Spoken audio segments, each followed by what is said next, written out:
Hello, നമ്മളിന്ന് എല്ലാവരും കൂടിയിട്ടൊരു യാത്ര പോവാണ് കേട്ടോ. വേറെ അങ്ങോട്ടല്ല, സെൻറ്റ് ജൂഡിനെ കാണാൻ.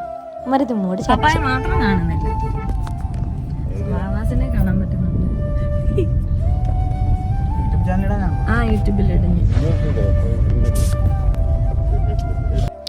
ഇതൊരു ആത്മീയ സമാധാനത്തിന് വേണ്ടിയിട്ടുള്ള യാത്രയാണ് കേട്ടോ. എല്ലാവരും അതിന് വേണ്ടിയിട്ടാണല്ലോ പോകുന്നത്. പിന്നെ നമ്മൾ ഈ പോകുന്ന വഴിക്കൊക്കെ ഈ സെൻറ്റ് ജൂഡിനെ കുറിച്ചൊക്കെ ഇങ്ങനെ ഓരോരോ കാര്യങ്ങൾ പറഞ്ഞുകൊണ്ടിരിക്കുമായിരുന്നു. ആ ഒരു പള്ളിയെക്കുറിച്ചും ഒക്കെ കുറേ കാര്യങ്ങളൊക്കെ പറഞ്ഞ് ഞങ്ങൾ ഇങ്ങനെ പൊയ്ക്കൊണ്ടിരിക്കുമായിരുന്നു. പിന്നെ ഇത് പത്തനംതിട്ട ആ ഒരു ഡിസ്ട്രിക്റ്റിന് അടുത്തായിട്ടൊക്കെ വരും ഈ മരുതുമൂട് ചർച്ച് എന്നുള്ളത്. ഞങ്ങൾ ഫൈനലി അവിടെ റീച്ചായി. പിന്നെ കുറച്ച് മെഴുകുതിരിയും ഒക്കെ വാങ്ങിക്കണമായിരുന്നു. അപ്പോൾ അതൊക്കെ മേടിക്കാൻ വേണ്ടിയിട്ട് ഞങ്ങൾ അവിടെ നിന്ന് ഇറങ്ങി. തൊട്ടടുത്തുള്ള ഒരു ചെറിയൊരു ഷോപ്പുണ്ട്, അപ്പോൾ അവിടെ പോയി വാങ്ങിക്കാം എന്നൊക്കെയുള്ള കാര്യങ്ങളിങ്ങനെ പറഞ്ഞുകൊണ്ടിരിക്കുക.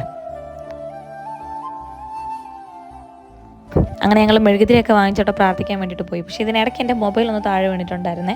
അപ്പോൾ എൻ്റെ കവറിലൊക്കെ ചെളിയായിട്ടുണ്ടായിരുന്നു. അപ്പോൾ അത് വാഷ് ചെയ്യാൻ വേണ്ടിയിട്ട് സോനുവിൻ്റെ മൊബൈൽ മേടിച്ചിട്ട് മുകളിലേക്ക് പോയിട്ടുണ്ടായിരുന്നു. ആ സമയത്ത് ഞാൻ പ്രാർത്ഥിച്ചുകൊണ്ടൊക്കെ നിൽക്കുക, മെഴുകുതിരിയൊക്കെ കത്തിച്ച് ഞങ്ങളെല്ലാവരും കൂടിയിട്ട് പ്രാർത്ഥിച്ചുകൊണ്ടൊക്കെ നിൽക്കുമായിരുന്നു കേട്ടോ.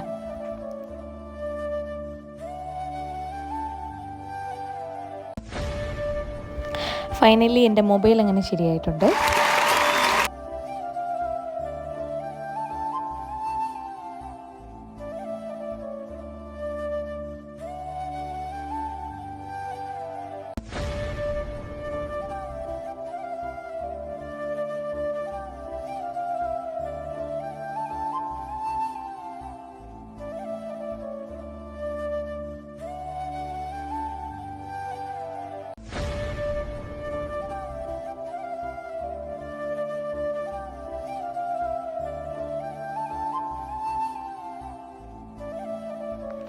അസാധ്യമായിട്ട് എന്തെങ്കിലുമൊക്കെ കാര്യങ്ങളുണ്ട് എന്നുണ്ടെങ്കിൽ, അതായത് നടക്കാൻ പറ്റാത്ത എന്തെങ്കിലുമൊക്കെ കാര്യങ്ങളുണ്ട് എന്നുണ്ടെങ്കിൽ അത് നടക്കാൻ വേണ്ടിയിട്ട് മധ്യസ്ഥനായിട്ട് നിൽക്കുന്ന ഒരു സെയിൻ്റാണ് ഇവിടെ ഉള്ളത്. മധ്യസ്ഥ പ്രാർത്ഥനയ്ക്ക് വേണ്ടിയിട്ടാണ് നമ്മൾ ഈ പുള്ളിക്കാരനെ ഉപയോഗിക്കണത്. അങ്ങനെയാണ് കേട്ടോ പറയണത്.